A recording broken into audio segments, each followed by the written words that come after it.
Então, muitas vezes a gente tem medo de escolher uma profissão e começar uma faculdade, né? Mas eu acho que isso não deveria ser realmente uma grande preocupação, porque são todos muito jovens, né? E tem muita chance de você começar a fazer uma coisa, experimentar, não gostei, troca. Se der para trocar dentro do próprio departamento, às vezes funciona bem, né? Sim. Eu entrei querendo fazer computação, mas eu logo passei para estatística, né?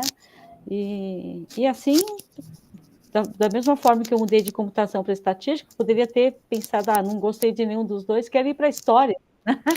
Então. Eu não contei para você ainda, Doris, mas depois de ser historiador, eu fui tentar ser acupunturista, né? É Vários realmente diferente. Né? quis passar nas três áreas, exatas, humanas e biológicas, né? Puxar ali o bingo. Realmente, a acupunturista é diferente. Mas é Hoje isso você aí. pode calcular a probabilidade de dar certo. Não, pior que eu fiz um TCC em cima dele, em cima da estatística aplicando Oh, a questionários de escala Likert, né? sei, Que a gente mediador e tudo mais. entendi. É bem legal. Mas acho que esse é um tópico legal, né? A gente sacar que a gente, como ser humano, nós temos múltiplas inteligências, potências, né? E assim, a gente pode, no limite, aí ser quem a gente quiser, né? Na medida assim, que a gente conseguir projetar aí para a vida e ir seguindo.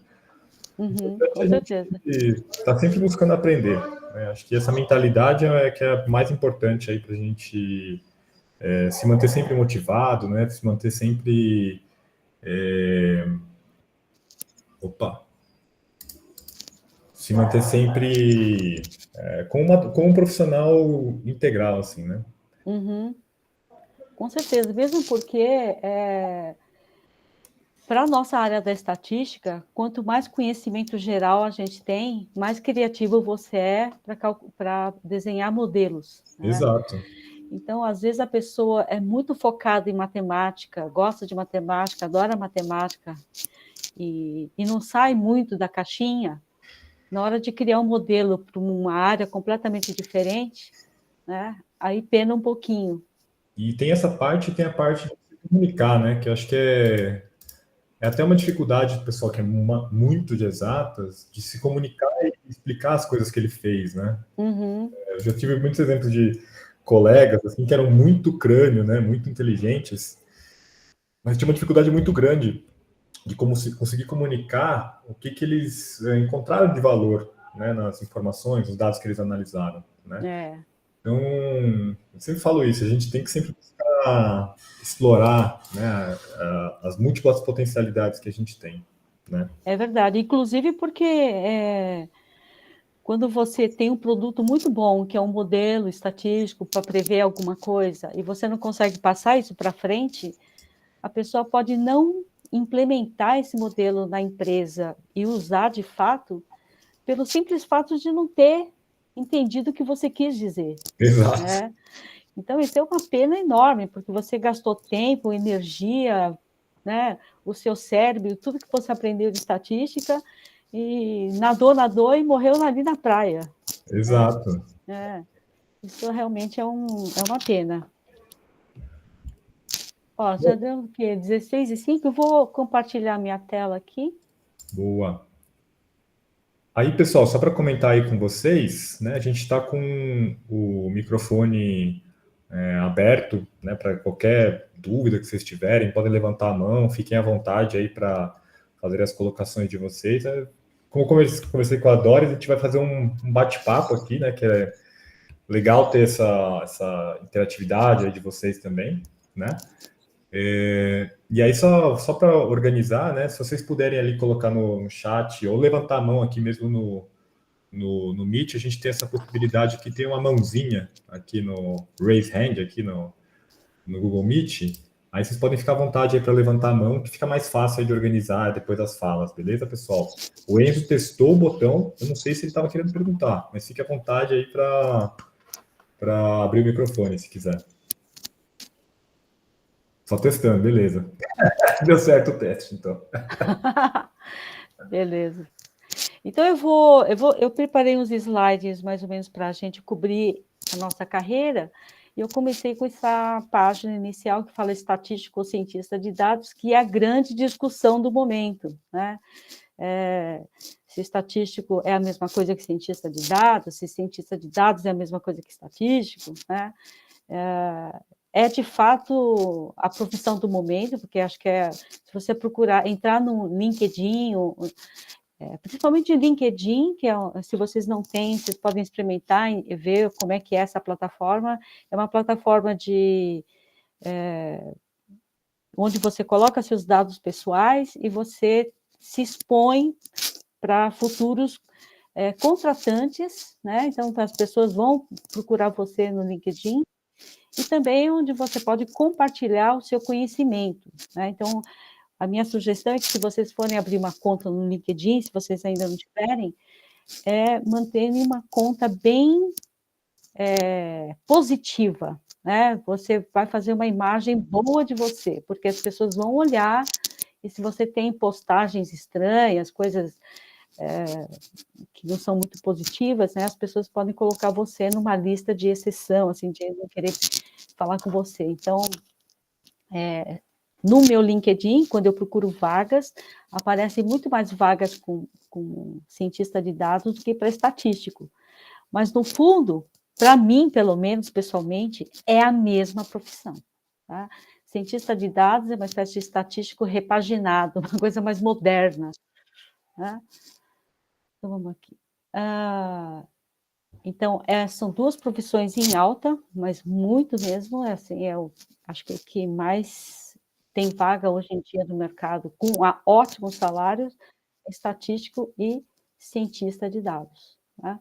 Então, antes de falar exatamente quem que é o estatístico ou quem é o cientista de dados, vamos imaginar, fazer só um exercício do que seria pensar estatisticamente, né?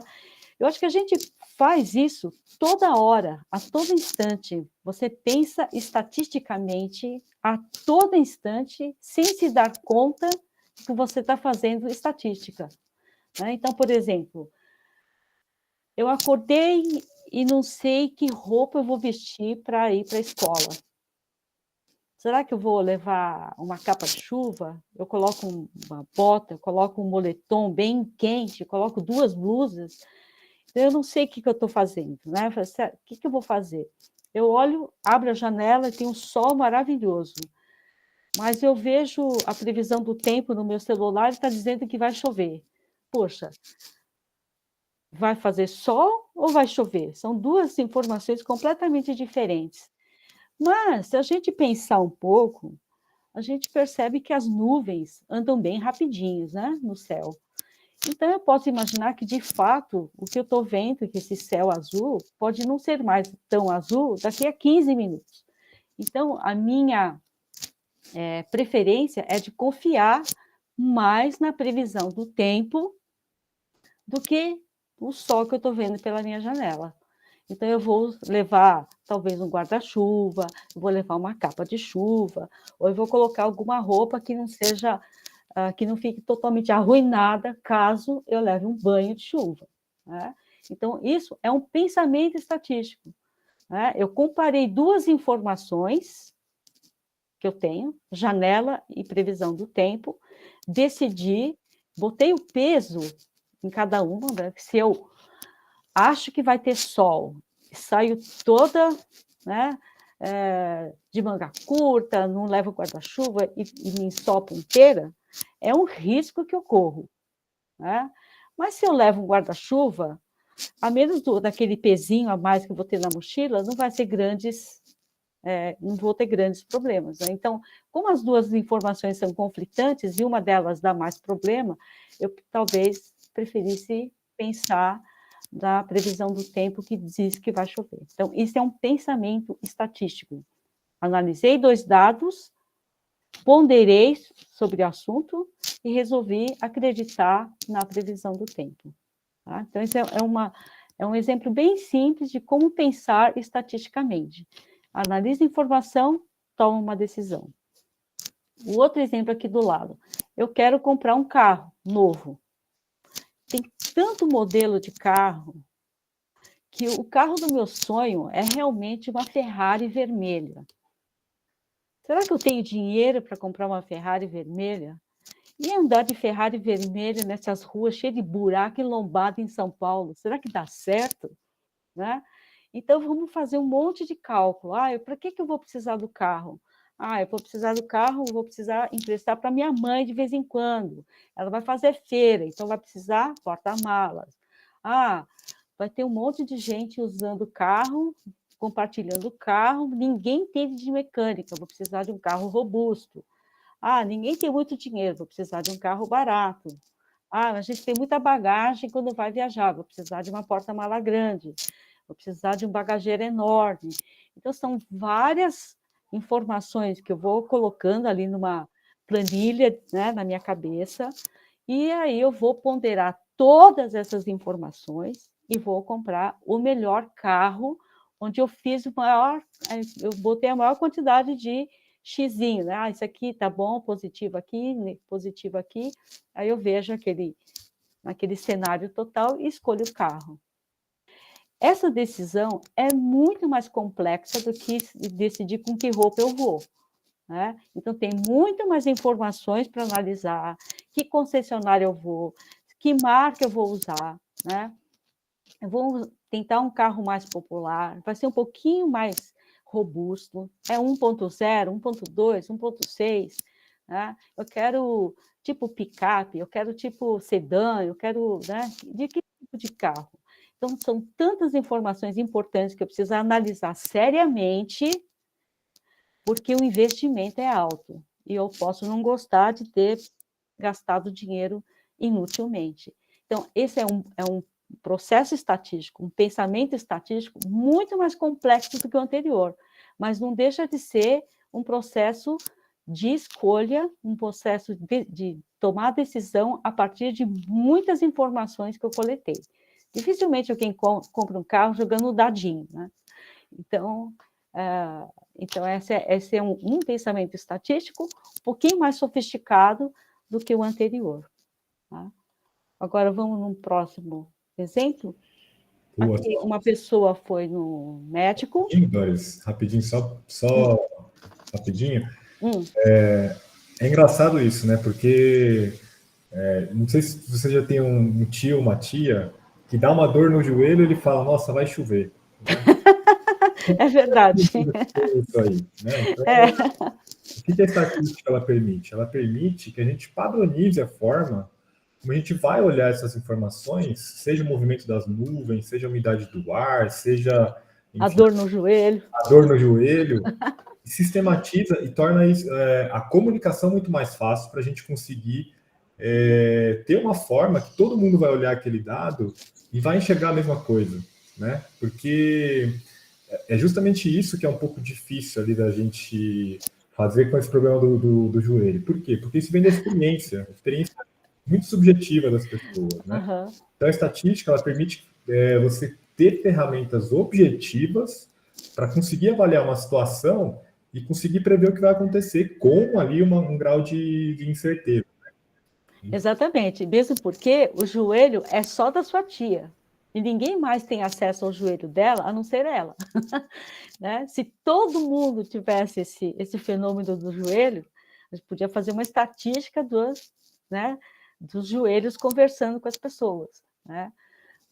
Então, a informação ela tem que ser ampla e ela precisa ser acessível às pessoas para tomarem decisão. E esse acesso, sim, é que a gente estava falando no começo, que é difícil e o estatístico precisa saber se comunicar bem. Né? Então, nesse outro exemplo, que também é simples, mas é um pouquinho mais complexo no sentido da seriedade, a paciente está perguntando para o médico se deveria tomar o medicamento A ou B, e o médico fala assim, eu acho que o B é melhorzinho, né?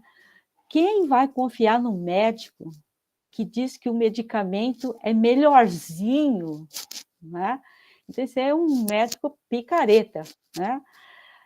O médico sério vai usar como referência pesquisas científicas sérias, né? Vai fazer um estudo, ou ler um estudo, fazer ele mesmo, ou vai pesquisar efeitos colaterais, eficiência, eficácia do medicamento, há quanto tempo está no mercado, se é um medicamento que está sendo testado mais ou menos ou não, se é uma coisa consolidada, se é dor de cabeça, que tipo de dor de cabeça que é? Uma dor de cabeça que está mais dessa parte da frente, está mais aqui no topo da cabeça, é mais lateral, né?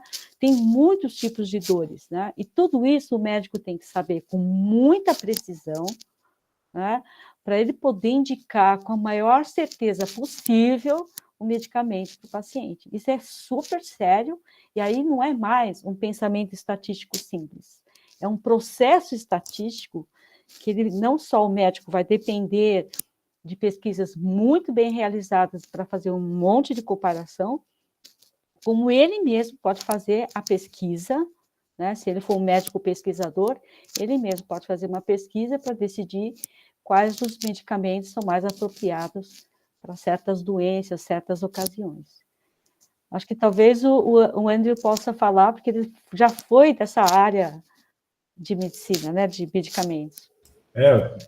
Obrigado, Doris. Eu trabalhei bastante tempo em indústria farmacêutica, né? E onde a gente pegava a questão da estatística, ela ficou mais forte. Vocês se recordam ali que a gente passou por esse período bem difícil aí da pandemia, né? Que a gente, no primeiro momento, a gente não tinha vacinas, tinha muita incerteza de quais eram os sintomas e tudo mais. E aí, as vacinas, elas precisam ser aprovadas, né? Elas bola ali para conseguir provar mesmo que a vacina ela tem uma eficácia e é segura, elas são seguras, né?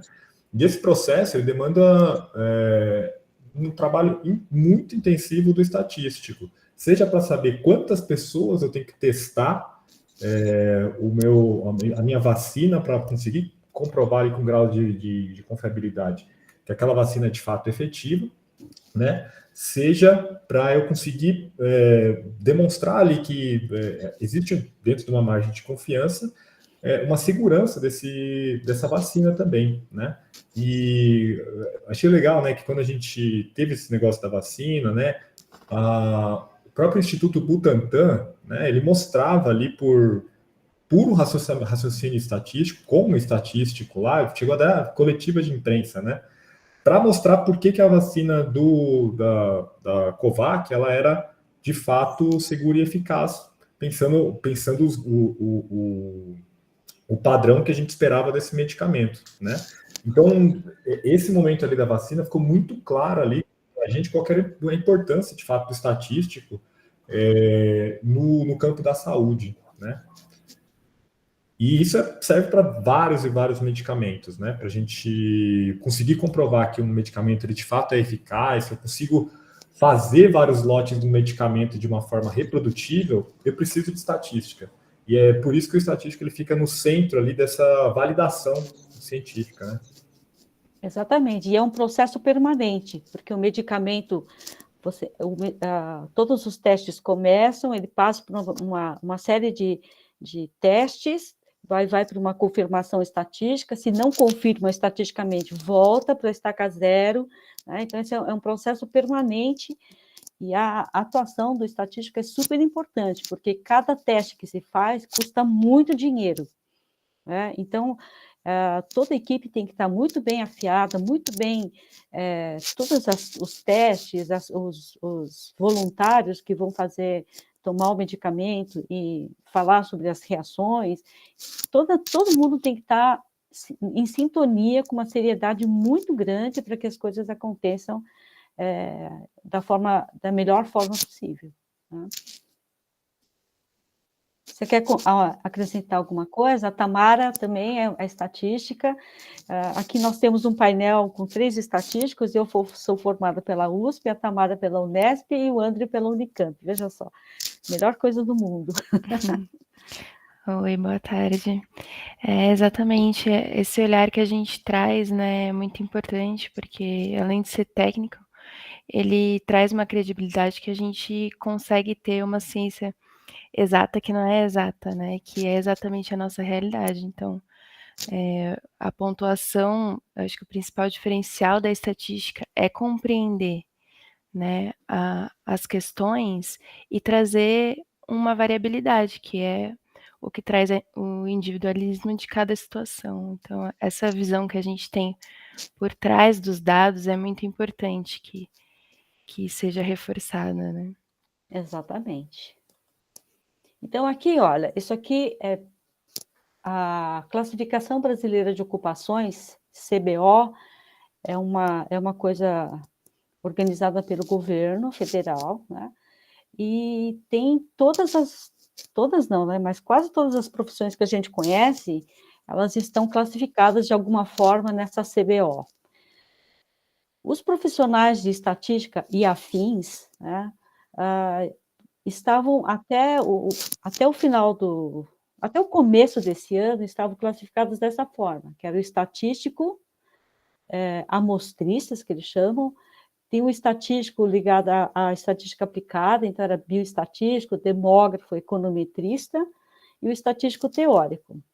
Eu, sinceramente, acho essas 3 categorias de estatístico bem estranhas, mas, enfim, era o que tinha dentro dessa classificação 2112. A partir de março, agora desse ano, surgiu o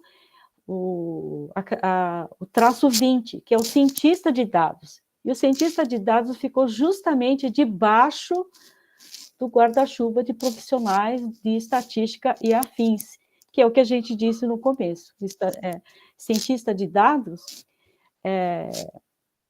e estatística é basicamente a mesma profissão. O cientista de dados e o estatístico tem uma intersecção de 99%, eu diria. Né? Talvez o que diferencie é que o cientista de dados tenha um pouco mais de computação na formação, né? E talvez tenha alguma coisa de empreendedorismo, negócio, alguma coisa que não tem nunca na estatística. Mas o estatístico, fazendo bacharelado em estatística, sempre pode procurar essas disciplinas adicionais como optativa. Tanto optativa com crédito, como optativas como ouvinte. Né? Então, se os seus créditos já estouraram porque você já fez optativa demais, que também acontece, então você faz como ouvinte, não tem problema nenhum. Então, eu não tenho nenhuma disciplina de negócio. Eu posso procurar a FEA, né, e procurar um professor que está dando uma aula de negócios lá, introdução sei lá, a microeconomia, alguma coisa assim, né? Falar assim, olha, eu gostaria de fazer o seu curso como ouvinte. Posso? Né? Então, você não vai fazer prova nem nada, mas com certeza você vai ter um aproveitamento grande. Tá? Então, cientista de dados, então, está debaixo de profissionais de estatística e afins. Ok? Então, eu acho que isso é uma notícia boa para a gente e importante também. Tá? Então, o estatístico e cientista de dados, no fundo, o que faz? O que eles fazem? Analisam dados. Tá? Mas que dados? A gente está falando de dados o tempo todo, né? Analisa dados. Que dado é esse? Que raio de coisa é essa? O que são dados? Né? Então, aqui tem. Olha só a quantidade de dados que a gente coleta, por exemplo, da internet, da nossa vida cotidiana. Tudo que está no Facebook, né? Seja um ponto que você colocou, ponto e colocou publicar, é um dado. Tá? Tudo que está no Twitter, no YouTube, no Google, Instagram, Pinterest, TikTok, uma nota fiscal que você obteve lá no supermercado com ou sem CPF, tanto faz, com ou sem CNPJ, tanto faz, um raio-x, uma tomografia, tudo que se diz na televisão, na rádio, uma multa de radar, uma fotografia na sua máquina digital, uma fotografia no seu celular, tudo isso é dado. Né? Então, se eu trabalho, por exemplo, com marketing, o meu chefe pode dizer assim, por exemplo, tenta entrar no Twitter e veja qual é a quantidade de pessoas que estão falando sobre a minha marca. Né? Eu queria saber se a minha marca, sei lá, a minha marca é XPTO de um relógio de pulso, por exemplo. Aí eu quero saber quantas pessoas estão falando da minha marca. Estão falando bem ou estão falando mal? Estão fazendo perguntas ou estão afirmando? Né? Então, sim, eu vou ter que baixar, por exemplo, no Twitter tem 1 milhão de tweets. Então, eu vou lá, baixo 1 milhão de tweets e vou fazer análise. Tá? Então, os dados que estão no Twitter, né, as frases, as afirmações, as reclamações, os elogios, os xingamentos, tudo que está lá sobre o meu produto é o dado que eu quero analisar. Tá? Então, essa é a quantidade de dados que a gente tem, e são milhões, bilhões, trilhões de gigabytes que a gente tem por segundo sendo acumulados, né? E o estatístico é o cara que vai ter que analisar. Esse IoT, que é o Internet of Things, ou Internet das Coisas, é o que está ameaçando a nossa área de, sei lá, quadruplicar a quantidade de dados disponíveis. O que é esse IoT hoje? Né? É a sua geladeira coletando dados. Você já imaginou de manhã, se acorda, vai abrir a geladeira, sua geladeira já fala com você. Querido, não tem mais leite. Né? É esse nível que já existe. Né? Então, a geladeira já te avisa. A geladeira te manda uma mensagem no celular. Olha, antes de voltar para casa, já traz o leite, porque acabou. Né? Então, essa é a nossa realidade hoje. Né? Então, são essas ferramentas produzindo dados sem parar e a gente precisando analisar. Então, o que a gente faz com tanto dado? Né? Onde é que esses dados estão? Como é que a gente organiza esse dado? A gente pode confiar nesse dado? Como é que a gente usa esse dado? Quem é que vai usar esse dado? E quem vai usar a análise que a gente fez? Né? Por exemplo, tudo que está na internet é confiável? Eu acho que não, né? Por exemplo, ninguém nunca mentiu no Facebook? Né? Então, nem sempre a gente pode confiar no dado que está na internet. Por exemplo, a pessoa tem 2 cartões de crédito. O nome dele aparece 2 vezes no banco de dados. Né? Então, eu não posso contar o cara 2 vezes. Né? Então, eu preciso fazer um filtro, preciso organizar, limpar, deixar um dado só. Né? Então, tudo isso são limpezas, organização para eu poder usar esse banco de dados. Tá?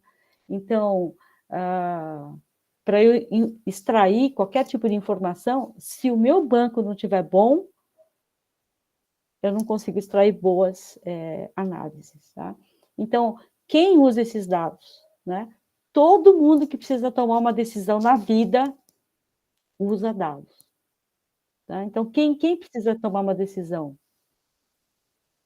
Todo mundo. O padeiro, o cara lá, o dono da padaria precisa tomar uma decisão. É feriado, Dia das Mães. Eu faço ou não faço mais bolos enfeitados com florzinha cor-de-rosa? É uma decisão que ele precisa tomar. Ele precisa do estatístico? Naquele momento, talvez ele não precise por causa da experiência pessoal dele.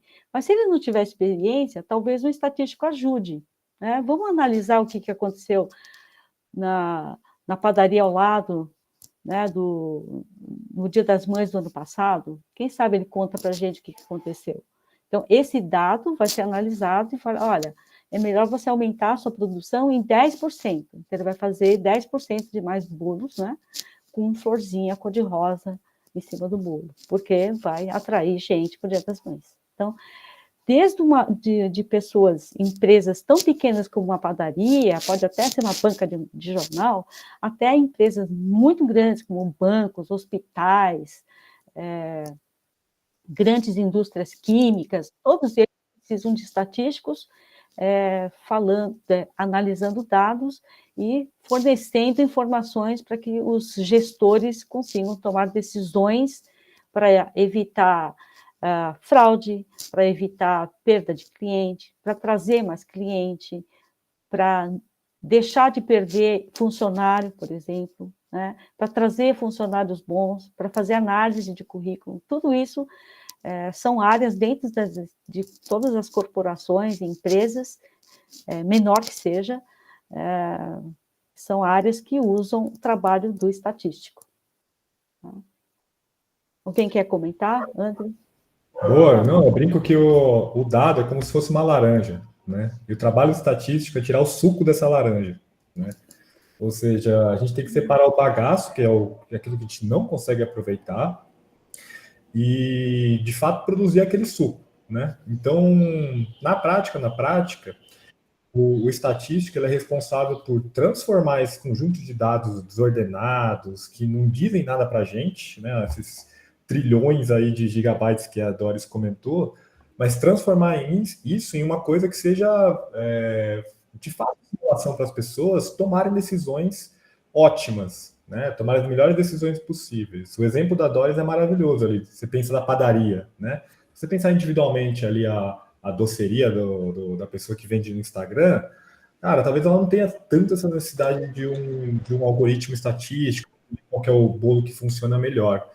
Mas se você pega uma Cacau Show da vida, né, que tem trocentas filiais aqui ao redor do Brasil, né, como que eu sei, né, qual que é o bolo que mais é efetivo ali na minha campanha de marketing, meu bombom que funciona melhor ali para vender perto do caixa, onde que eu tenho que posicionar ele, tudo isso ele vai conseguir, o gestor, né, o CEO da empresa, o gerente de estratégia, tudo mais, ele vai conseguir captar, vai conseguir ter subsídios para tomar melhor decisão através da estatística, né, através da aplicação de uma análise de dados que leve em conta ali todos os padrões importantes que são legais de identificar nesse conjunto de dados, e aí ele toma a melhor decisão possível. Então, a estatística, né, a análise de dados às vezes parece um pouco amplo demais, né? Uhum. Mas a prática é você pegar aquela laranja lá, você quer achar o suco dela, que é o que é realmente importante naquele dado. E você tem que separar aquele suco do bagaço, né? Então, fazendo essa analogia, acho que ajuda aí, né, a pousar um pouco a importância do estatístico. Tem até uma história engraçada que eu já nem sei mais se essa história é verdadeira, se é lenda, que junta a Cacau Show com o Boticário, né? A Boticário começou a fazer várias pesquisas estatísticas de marketing, né, para ampliar a rede de lojas. E aí fala, olha, faz pesquisa, descobre o melhor local para abrir uma loja nova, uma franquia nova, né? E a Cacau Show acabou descobrindo que o cliente da Boticário e o cliente da Cacau Show são pessoas com perfil muito parecido. Então, onde a Boticário abria uma loja, a Cacau Show abria uma loja perto. Então, você imagina quanto que eles economizaram de dinheiro de pesquisa, de marketing, né? E aí, ouvindo isso de alguém numa palestra de estatística, eu falei assim, deixa eu ver se isso é verdade. No meu bairro, era 100% verdade. Sempre, assim, a alguns metros de uma Boticário, tinha uma Cacau Show. E você entrar dentro do shopping center, perto de uma Boticário, também tem uma Cacau Show. Eu falei, vai ver que é verdade, né? Eu achei isso bem interessante. Isso são estratégias, né, que as pessoas adotam a partir de pesquisas estatísticas. Boa. E aí, o que é legal de sacar? Agora você fala sobre a parte que acho que também é de interesse de vocês, é falar de valorização salarial, de salários e tudo mais. Por que o profissional de estatístico ele é um profissional que ele é valorizado dentro do mercado? Exatamente por esse motivo. Porque entendam aí que esse padrão ali que a Cacau Show encontrou junto com a Boticário ajuda no incremento de vendas, né? Então a empresa está vendendo mais. Se ela está vendendo mais, aquele insight, aquela reflexão aí que a análise estatística permitiu, está fazendo a empresa faturar mais. Por consequência, isso tem um reflexo ali dentro do salário do trabalhador, né? Exatamente. Por esse motivo, né, que a carreira como estatístico também tem uma valorização salarial legal, né? Também tem a questão de suprimento de demanda, tudo mais, mas fundamentalmente é isso, né? Porque essa profissão permite, né, um aumento de receitas, uma contenção de gastos que não são necessários, uma otimização ali da forma como a gente gasta dinheiro e ganha dinheiro dentro das empresas. E não só das empresas, né, do setor público também. Exatamente. Uhum. Setor público não tanto como ganhar empresa, mas como gastar bem, né? Então, aqui, mais ou menos o que acontece em termos salariais. Aqui em São Paulo, a gente vê estágio pagando até R$ 2.500 para 30 horas de estágio, né? São bolsas... Eu acho um valor muito bom, né? Ganhar 2.500 como estagiário, né? É relativamente comum, né? Um estatístico júnior em São Paulo, eu acho que não entra ganhando 4 mil, acho que entra ganhando um pouco mais, né? Por volta de 5 mil, talvez em São Paulo.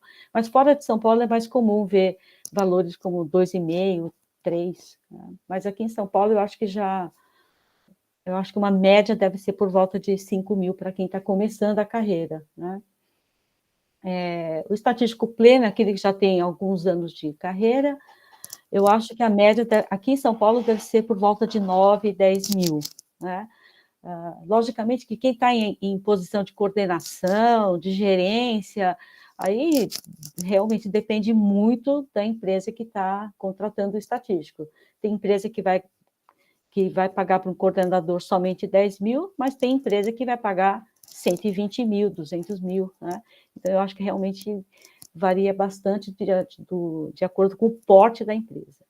Para quem vai trabalhar com consultoria, porque o estatístico também pode ser totalmente autônomo, né? Você abre uma empresa de estatística, a gente sugere que não se cobre muito pouco, né? Você tenha uma base de pelo menos R$120 a hora, porque, gente, se a gente vai no médico e paga R$400 por meia hora de consulta, não é? Por que o estatístico vai cobrar muito pouco? Então, eu acho que faz sentido você cobrar minimamente por sua hora profissional. Quanto mais complexo o trabalho, mais você cobra. Também tem o outro lado, que quanto mais longo for o trabalho, menos você cobra por hora para você viabilizar o projeto. Então, se o projeto vai durar 1 mês, e eu acho que vale cobrar R$20 mil, né? Então, descontando impostos, vai sobrar por volta de 15 mil. Será que está bom 15 mil no mês? Eu acho que está muito ruim. Então, vou cobrar R$30 mil. Tá? Então, R$30 mil é um valor razoável? Talvez seja. Então, você pode fazer o seu orçamento desse jeito. Né? O cientista de dados, aqui em São Paulo, acho que a média deve ser de 20 mil. Então, as pessoas que trabalham já como cientista de dados são estatísticos que já têm uma experiência com programação, já participou muito de mesa de negócio, já sabe falar essa linguagem que o pessoal gosta nessa área mais de marketing, né? Então, eu acho que é uma profissão que já está mais consolidada e o pessoal já consegue cobrar bem mais caro, ganhar mais como salário. Você está na Cato? Você pode falar um pouquinho sobre isso? Eu ia comentar isso, pessoal. Trabalho na plataforma de emprego, né? A Doris falou ali do LinkedIn. Eu trabalho na Cato, que também é uma plataforma de emprego aqui no Brasil, que não tem esse viés de rede social, né, do LinkedIn, mas é muito boa, viu, pessoal? Sem querer fazer um jabá. Mas é muito boa. Da prática, assim, acho que é legal trazer esse dado também, que, assim, a gente está pensando aqui a faixa salarial do estatístico, a gente está olhando ela, mas é legal a gente olhar o contexto Brasil, né? No contexto Brasil, 90% das pessoas no Brasil ganham até 2 salários mínimos, né? Então, assim, a gente tem uma desigualdade muito grande, real aqui no Brasil, de fato, né? E o estatístico está muito fora como se diz, essa pirâmide etária, está muito acima dela, né? Se você olha esses salários aqui, mesmo para o cara que acabou de sair da faculdade, o banco está pagando 5.500, 6 mil reais para ele entrar no mercado de trabalho como júnior, né? Então, se você olhar comparativamente com outras profissões, o estatístico está muito fora ali do padrão geral aqui do mercado de trabalho no Brasil, né? Então, acho que é legal da gente apontar isso, e também é legal da gente observar que, assim, o estatístico ele é um profissional super flexível, né? A gente está falando aqui do estatístico como a gente está mais acostumado ali como profissão, né, como curso também. Mas, assim, eu, por exemplo, trabalho coordenando um marketplace, que é onde os candidatos se reúnem com os recrutadores, como que a gente otimiza esse match, né, de uma certa forma. Então, se você for ver pela designação ali da profissão em si, na prática não é um trabalho que você atribuiria normalmente a um estatístico, né? Mas, assim, a gente é muito flexível. Por quê? Porque a gente estuda ali uma disciplina, né, um curso, faz um curso, que várias áreas da ciência e de negócios vão utilizar as mesmas ferramentas, só que para problemas de negócios diferentes, né? Então a gente é muito flexível. Já conheci gente que foi para banco, depois foi trabalhar em análise de fraude, depois foi trabalhar em como você retém o seu cliente dentro do seu que a gente chama de CRM, né? Dentro do seu marketing, da sua estratégia de marketing. Então, assim, exatamente por essa flexibilidade, eu acho que, para mim, aí, pessoalmente, né, a profissão estatística foi muito legal, o curso de estatística foi muito legal de ter feito, por quê? Porque não é como se eu saísse da faculdade já tinha que fazer um determinado trabalho específico, né?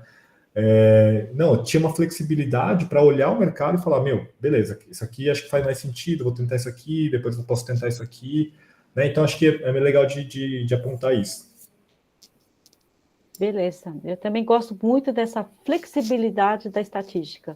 Se você começou a trabalhar dentro de um banco, na área de financeira, e se enjoou, você pode falar, acho que eu quero me arriscar e começar a trabalhar dentro de um hospital, né? Que é uma área totalmente diferente, com ferramentas diferentes, né?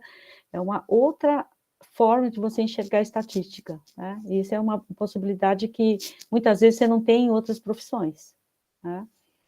Então, aqui, muito rapidamente, né, o que o mercado valoriza? Claro, né, a capacidade de você trabalhar em grupo, porque dificilmente o estatístico trabalha sozinho, né?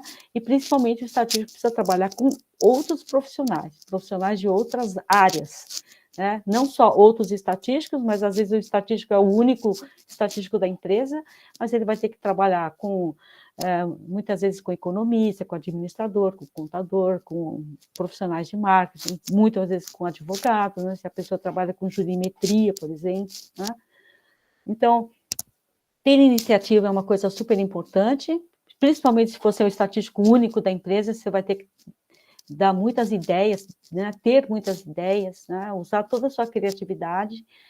A autonomia você adquire quando você tem conhecimento teórico, né? Então, você não fica dependendo de alguém para te ensinar as coisas, então você pega a sua bagagem teórica que você aprendeu na faculdade e cria modelos, você ganha autonomia para criar seus modelos, né, próprios. E essa cultura geral que eu sempre coloco é porque as pessoas com cultura geral, é cultura mesmo, né? Você ler bons livros, assistir a ótimos filmes, vai a teatro quando você puder, escuta boa música, né? Tenta pensar um pouco na letra da música também, tenta falar bem, escrever bem. Tudo isso vai fazer com que você tenha criatividade para mexer nos modelos estatísticos. Tá?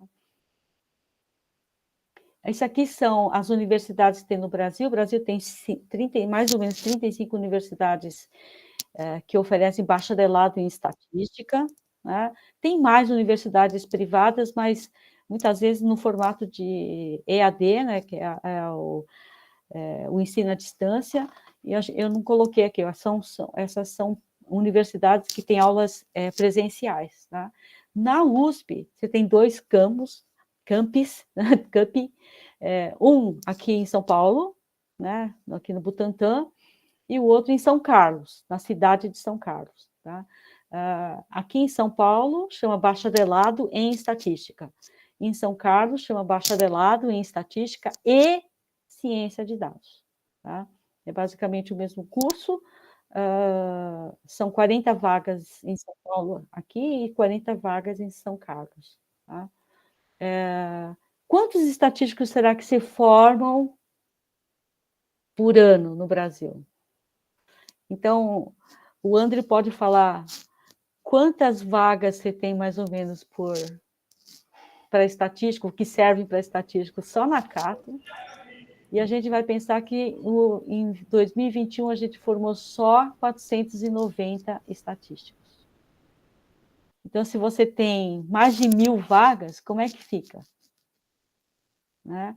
Só no meu LinkedIn eu achei 12.000 vagas para cientista de dados. Com 490 formandos no ano, eu não vou preencher essas 12.000 vagas nunca. Né? Mesmo importando 100% dos estatísticos formados nos Estados Unidos, eu vou ter 12.000 estatísticos.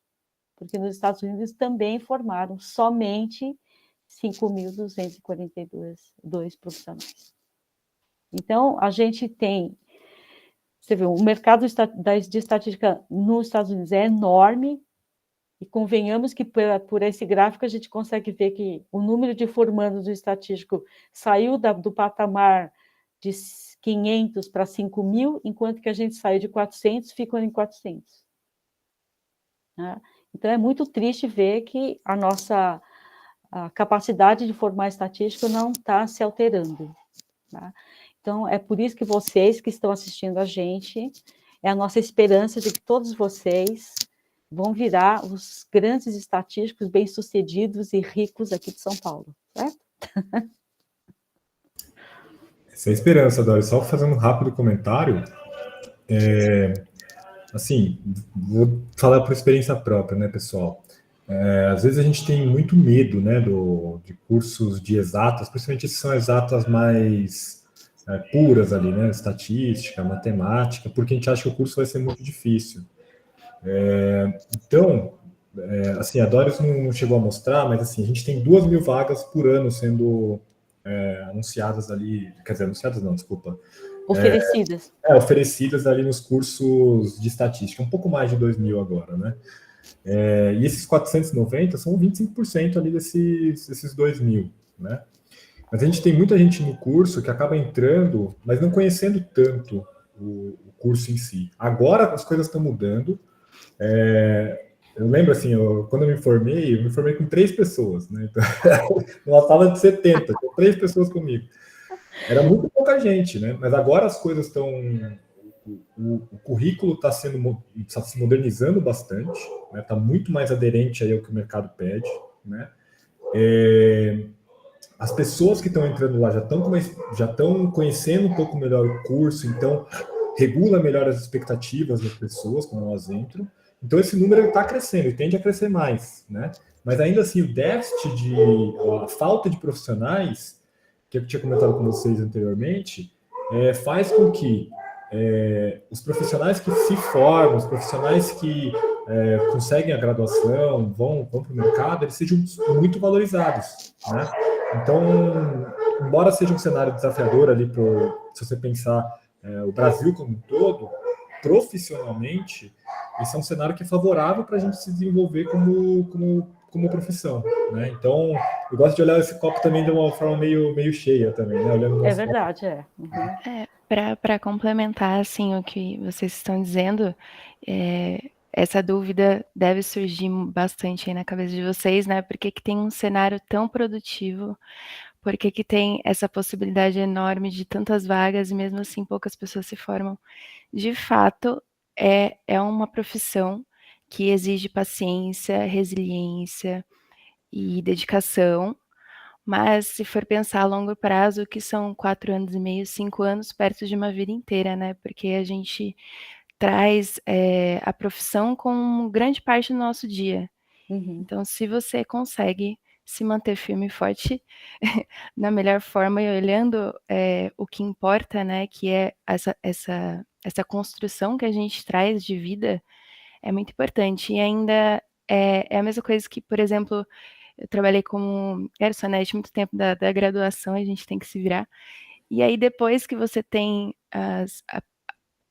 um movimento mais que te exige, tudo fica fácil. Então, foi muito fácil uma preparação para o mercado no sentido de que eu consigo me expressar melhor, eu consigo ser uma profissional que traz, a facilidade de lidar com as questões que o mercado de trabalho traz. Então, eu acho que por isso que também a gente é um profissional bem valorizado, né, porque a gente já chega no mercado de trabalho pronto em relação a essas questões, assim. É Então, verdade. acreditem, faz muita diferença ser, assim, até como construção pessoal. E depois, se você pensar bem, todos os cursos são difíceis, né? Ninguém diz que engenharia é fácil, medicina é fácil, arquitetura é fácil, né? Cada curso traz o seu leque de facilidades e dificuldades, né? Tem uma pergunta da Ana Clara aqui, está perguntando que tipo de vaga mais ou menos existe. Olha, Ana Clara, todo tipo de empresa que você imaginar tem espaço para estatístico. Seja indústria automobilística, né? Eu tenho uma amiga que trabalhou até há pouco tempo na área de caminhões da Volkswagen, mas tem gente que trabalha especificamente na área de carros pequenos, né? Supermercado, hipermercado, hospital, todos os bancos, indústria farmacêutica, indústria de cosmético, indústria têxtil, todos eles contratam estatísticos, todos, sem exceção. Porto, né? Porto onde tem carga e descarga de mercadorias, portos enormes. Quem trabalha com logística pode ser no estatístico e ganha muito bem, muito, muito bem. Eu vi um anúncio pedindo estatístico especificamente para trabalhar num porto no Ceará, e era uma fortuna, né, ao salário da pessoa. Então, assim, o que você imaginar de que é possível fazer da área que você gostaria de trabalhar, com certeza você vai encontrar uma oportunidade de atuar como estatístico. Exército, né, todas as áreas do Exército contratam estatísticos. As universidades, todas as universidades têm estatístico. Então, eu diria que você tem literalmente milhares de vagas no Brasil para estatístico. Então, aqui... Para tangenciar um pouco a pergunta, né, Clara, também a respeito do tipo de vaga, né, que a gente tem, o que está bem pega forte agora, né? O banco, por exemplo, ele trabalha com análise de crédito, né?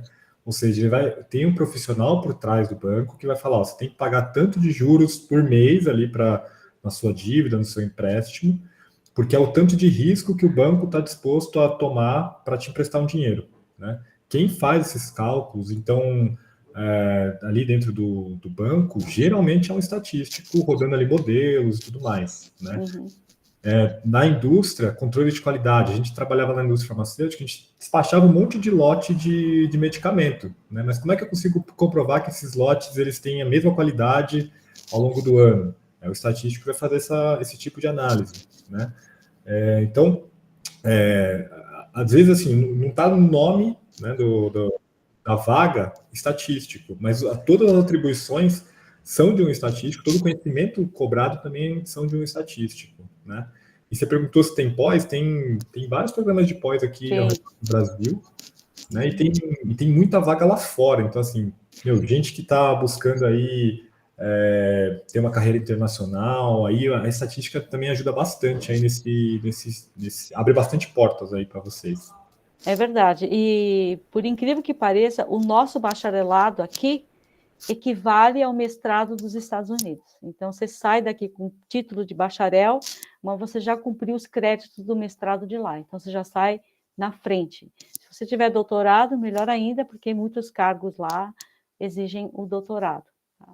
Essa página aqui, acho que a Teenager vai deixar isso aqui, esses slides disponíveis pelo menos por uma semana, são dados gerais sobre a FUVEST, tá? Então, vocês podem encontrar no manual da FUVEST. E aqui é mais isso aqui é do ano passado, porque o manual desse ano ainda não saiu. Tá? A carreira da estatística tem que escolher a carreira 790, tá? Que tem essa gama de profissões aqui, tudo misturado, assim, tá? Aqui em São Paulo tem 40 vagas, e na USP de São Carlos tem 40 vagas, e essas vagas de ampla concorrência, se é escola pública, o PPI, certamente esse ano vai ser diferente, tá? Então, isso aqui são dados do ano passado, mas é só para vocês terem uma ideia. O curso em São Carlos é noturno, tá?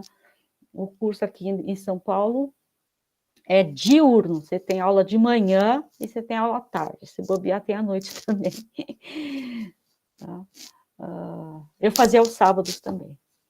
Então, aqui, basicamente, esse é o núcleo de estudo da estatística, tá? Você vai estudar teorias dentro da matemática, principalmente o mais básico, uma introdução relativamente forte de computação. Hoje em dia, então, desde a primeira aula, você já sai programando, e quem está nas ETECs, como você, já sai na frente, porque você já tem Python, né? Então, provavelmente vocês vão até dar risada das primeiras aulas de computação dentro da faculdade, porque vocês já sabem programar.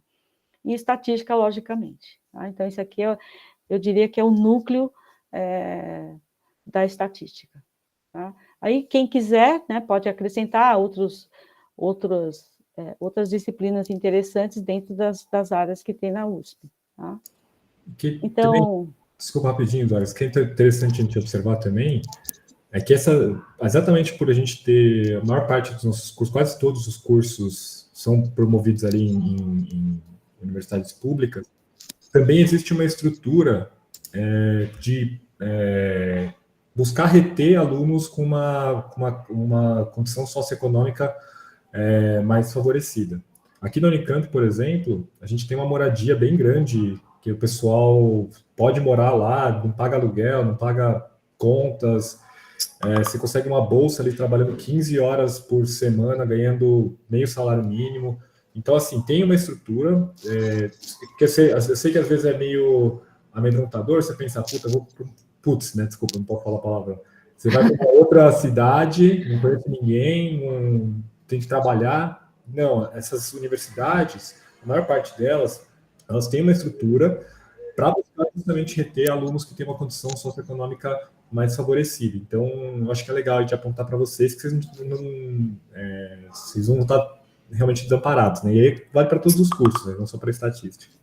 Certo. Na USP vai ter a Feira de Profissões, né? A Feira USP e as Profissões, dia 17, 18 e 19 de agosto. Recomendo fortemente vocês participarem, porque as feiras são muito bacanas. É uma oportunidade de você visitar todas as carreiras da USP.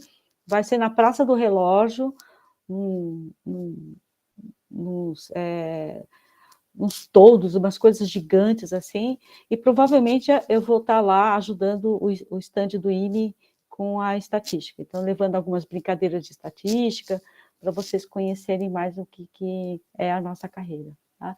Esse é o IME USP, tá? Esse é o bloco A, o bloco B e o bloco C. O bloco C é onde tem computação e também tem a turma de neuromate, né? Trabalho com neurociência, matemática e estatística. O bloco B é o bloco dos alunos, principalmente, onde tem as salas de aula, né? E o bloco A, onde tem a concentração de professores, salas de professor, e também as aulas de pós-graduação. Tá? Aqui são dados gerais de contato. A gente é do Conselho de Estatística. O estatístico, assim como muitas profissões, tem um conselho profissional, né? O nosso é o Conselho de Estatística. O advogado tem a Ordem dos Advogados, o engenheiro tem o Conselho Regional de Engenharia e Agronomia, né? O CREA. Então, várias profissões importantes têm conselhos, e a gente também tem o nosso, que é o Conselho Regional de Estatística. Da terceira região, que somos nós, é só aqui do estado de São Paulo. Tá? Então, é isso que eu queria falar. Quem quiser fazer pergunta, pode fazer. A gente tem uns minutinhos. Qual é a nota de corte? Então, acho que o André e a Tamara, se quiserem, podem falar um pouquinho sobre a Unicamp e a Unesp, né? Onde é que estão os dados. Na USP, a nota de corte para estatística foi bem baixa. Acho que foi por volta de 49 pontos, alguma coisa assim. Foi assim, meio trágico. É sempre meio trágico, né? Aí, para a segunda fase, é sempre mais ou menos 3 candidatos por vaga, né? Isso é uma coisa que é geral. Mas a nota de corte na primeira fase, eu acho que foi 49, 50, por aí. Né? Eu acho que o ponto, realmente, assim, o curso de estatística, em termos de concorrência, ele não é dos mais difíceis de você entrar. Aliás, pelo contrário, ele está mais fáceis, né? Exatamente por essa concorrência ser baixa. Ele não tem... Na minha época, acho que era 4 candidatos por vaga antes da primeira fase, né? Na primeira fase, aliás. Então, por isso, você joga... A nota de corte, ela geralmente é um pouquinho mais baixa. Também por esse motivo, a gente tem ali esse menor volume de alunos que conseguem terminar o curso, né? Porque é um pouco mais desafiador estando lá dentro, né? E por isso que é importante vocês estarem aqui nesse espaço, aprenderem sobre a profissão, para vocês realmente entenderem, puxa, realmente faz sentido aqui, né, essa profissão, ouvir as outras também, né? Acho que é legal. Mas, de forma geral, não é dos cursos mais difíceis de vocês entrarem, né? É um desafiador ali, como todo curso de exatas, de você conseguir se formar, tá bem bem desafiador esse cenário mesmo, né? Só que aí, como a Tamara comentou, né? Eu acho que uma coisa que me ajudou bastante, né, a fazer o curso e tudo mais, é manter essa sede da curiosidade, a sede do conhecimento. Independente do curso que vocês tiverem, né? Vocês vão ouvir de vários cursos aqui diferentes, né? Opções e tudo mais, mas manter essa sede de conhecimento, essa sede de curiosidade. É isso que vai manter vocês resilientes, fazendo ali às vezes vai ter uma reprovaçãozinha, beleza, mas o importante é vocês estarem gostando de fato do que vocês estão estudando, vocês manterem essa curiosidade, né? Acho que o que a gente buscou trazer agora foi mais um cenário do que vem depois, né? Que o que vem depois é muito difícil da gente saber antes quando a gente está na época da escola, né? Do ensino técnico e tudo mais. Então a gente buscou trazer mais essa parte aqui do que vem depois, né? Como um incentivo também para vocês conhecerem a profissão, perceberem que realmente tem um mercado legal aqui dentro do Brasil, tem muita oportunidade, tem uma valorização boa, né? Mas aí dentro da faculdade é toda uma jornada também que aí a gente que aí é desafiadora, né? Mas que vale muito a pena. Vale muito a pena. Eu gostava bastante, confesso, ali das matérias que eu estudava lá dentro. Era maravilhoso ali tá estudando as matérias de estatística. Então, acho que é mais nesse sentido que eu queria comentar, pessoal. Basicamente, o Andrew falou estatisticamente essa resposta, né? Ele não deu um valor, considerando que a gente consegue encontrar a nota de corte. Entrem, gente, fucem os sites das faculdades, vão olhando cada passo, cada tópico, vão fuçando, vocês encontram essa informação, mas o importante é o que essa pergunta queria dizer, né, foi o que ele disse muito bem, que é abaixo dos demais, né, em relação aos demais, tem uma facilidade de entrada, assim, e para sair demora um tempo, você de acordo com cada realidade, cada um vai ter o seu tempo, não tenham pressa, é muito importante esse processo de construção, independente do curso que vocês escolherem, e não se esqueçam de aproveitar cada momento, que é uma fase muito gostosa, vocês têm que celebrar, têm que dar o melhor de vocês, e acreditem que se vocês escolherem essa profissão, com certeza o retorno vai vir, sem dúvidas, e será muito bom, assim, muito bom mesmo. E uma das coisas mais bacanas de estar numa universidade como a USP, como a Unicamp, como a Unesp, é o ambiente, né? Você está rodeado de pessoas muito parecidas, né? Você tem um centro enorme de conhecimento, e a USP, por exemplo, tem um setor esportivo maravilhoso.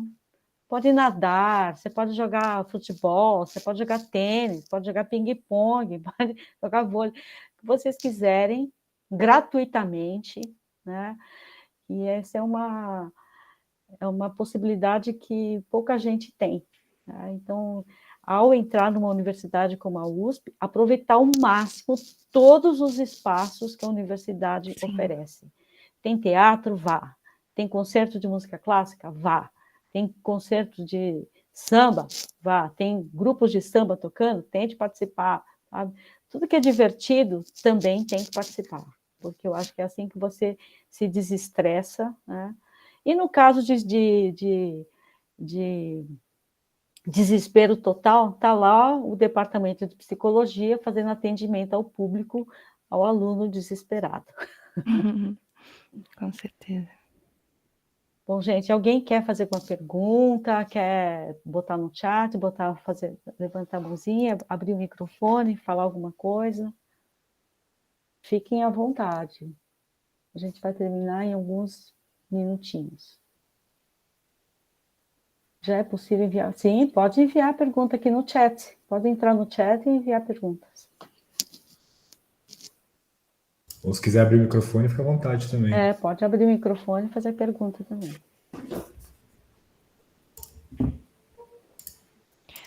Só reforçando, assim, a política de permanência que o Andrew falou, que é um direito de todos nós a educação, né? Então, é um dever do governo, assim como uma faculdade, uma instituição pública, que garanta esses direitos. Então, vocês vão encontrar, assim, restaurantes universitários com refeições abaixo do valor usual, vocês vão encontrar lugar para morar, vocês vão ter um acesso a bibliotecas incríveis que te dão muito conhecimento, não só na sua área, mas em diversas áreas. Vão encontrar pessoas na mesma situação, que foi o que a Doris falou, que é muito legal, porque você consegue trazer amigos para a vida inteira. Uhum. A universidade é um universo, né, de cidades, então, assim, são muitos mundos que vocês vão encontrar. E aproveitem, vocês vão gostar bastante, vai ser bem legal. A Ana está perguntando sobre as matérias, né? Um pouco sobre as matérias gerais que são vistas na estatística. Eu imagino que o currículo, o conteúdo programático seja bem parecido em todas essas universidades, né? Eu vou falar aqui da USP. No primeiro ano você vai ter cálculo 1, cálculo 2, vetores de geometria, álgebra linear 1, né? Vai ter introdução à computação, à linguagem de computação, e também você vai ter introdução à estatística. Aí no segundo ano você vai ter continuação, cálculo 3, cálculo 4, álgebra linear 2, talvez cálculo numérico, diferenças finitas, alguma coisa assim, né? Daí você vai tendo mais cursos de estatística. Você começa a ver inferência, né, probabilidade, inferência. No terceiro ano você começa a ver amostragem, né? Na USP, em geral, o quarto ano é mais para fazer o seu TCC e uma outra matéria que você não conseguiu fazer nos anos anteriores. Então, o quarto ano é mais livre, assim. Boa. Acho que, em resumo, assim, os 2 primeiros anos eles são muito teóricos. Por isso que a gente tem uma dificuldade um pouco maior nos primeiros anos, porque a gente não consegue ainda... não é tão palpável as coisas que está fazendo, é muito matemática. E aquela matemática que não tem mais número, né? Aquela matemática que você tem letrinha grega, né? Então, Uhum. é um pouco desafiador. E aí, os próximos 2 anos, os 2 anos seguintes, eles geralmente têm disciplinas que são muito mais práticas, né? E aí, então, a gente vai trabalhar com análise de dados que tem múltiplas dimensões, a gente vai trabalhar com séries temporais, que é como você analisa dados ao longo do tempo, né? E assim, agora os currículos estão sendo modernizados, né, para a gente também trazer tópicos de inteligência artificial, coisas desse tipo, né? Uhum. Inteligência artificial, pessoal, aliás, manda aí no chat aí quem já mexeu no chat GPT na vida, né? Mas é pura estatística também. É verdade. É pura identificação de padrão, de linguagem e relação semântica com uma análise de NLP, que a gente chama, né? Que é Neural Language Processing. Mas é basicamente isso, é você pegar esse conjunto de dados ali que são textos, informações e tudo mais, e transformar num prompt ali que se comunica com as pessoas. Então, a inteligência artificial ela é pura estatística, né? Também, pura aplicação de algoritmos estatísticos. Então, assim, de forma geral, esses 2 primeiros anos são mais teóricos, os próximos 2 anos eles também tem uma carga teórica, mas tem bastante aplicação prática, e geralmente, a partir do 3º ano, você já consegue fazer estágio, e aí, seguindo aquelas faixas salariais, lá do que a Doris comentou ali, 2.500, 2.000, né, de forma geral. Então, os primeiros 2 anos aí, realmente tem que estudar, tem que se dedicar mais integralmente ali ao curso, mas nos 2 anos seguintes você já consegue trabalhar junto, já consegue ter uma renda, então já tem esse diferencial aí.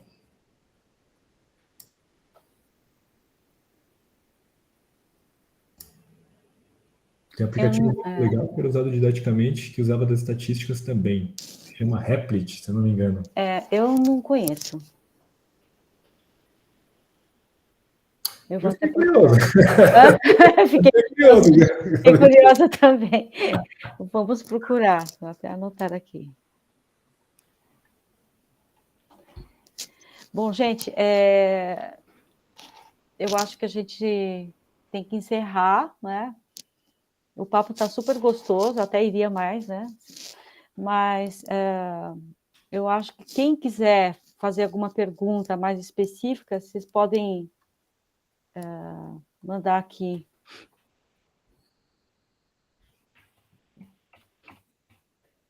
Vocês podem mandar para esse meu e-mail aqui, ó, dsfontes@conre3.org.br ou dsfontes@gmail.com.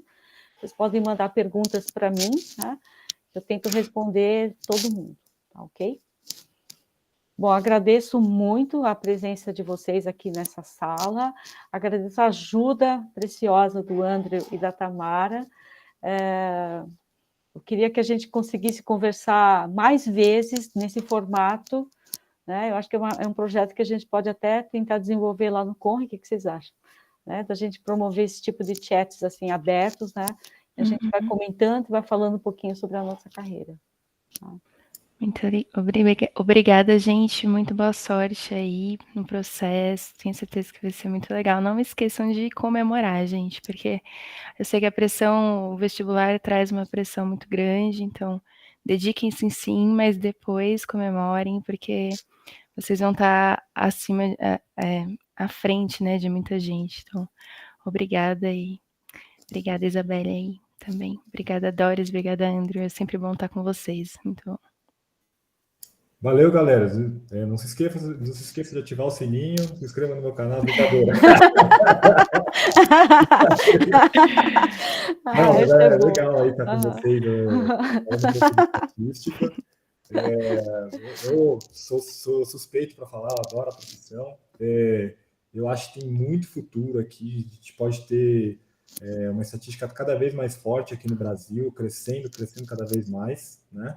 Eu espero que não que vocês saiam daqui decididos, mas que tenham despertado pelo menos a centelha da curiosidade. Que é o primeiro passo, né? Depois aí, fiquem à vontade para pesquisar um pouco mais. Tem vários canais aqui que a Doris também já conhece, já pode passar para vocês, de conteúdos a mais que vocês podem buscar de estatística. É legal quando vocês decidirem ali uma profissão, estejam com a cabeça aberta mesmo para captar como é que vai ser esse curso, se está realmente aderente ali com o que vocês buscam para a vida, acho que não só a parte financeira é importante, mas o que vocês de fato buscam para a vida, acho que isso é o mais importante, né? Uhum. E novamente agradeço aí a presença de todos, todas, eu não sei mais agora como é que foi, mas assim, todo mundo aí sinta-se abraçado e espero vê-los aqui no Marketplace da Cato, buscando profissão de estatístico, buscando uma posição como estatístico daqui 4, 5 anos, beleza, pessoal? É isso mesmo. É isso aí. André, eu acho que você pode encerrar a gravação.